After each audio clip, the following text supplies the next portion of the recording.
I was so excited when I came back from the garage sale with the Buzz Lightyear. Very unexcited to find it this way.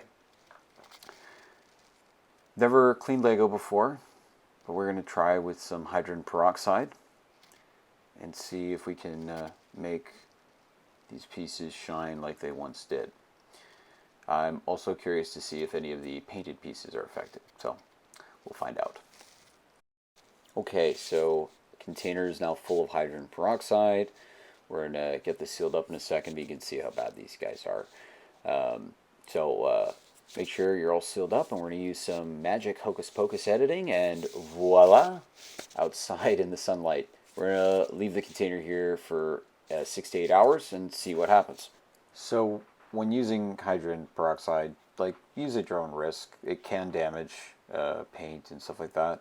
I was very fortunate in my case, but I am very satisfied with the results. These came out great. They look brand new. Going forward, if you try this yourself, make sure you have that clear case. Make sure that the Lego pieces are soaked in the solution and they're exposed to sunlight. It will not work if they are not exposed to sunlight.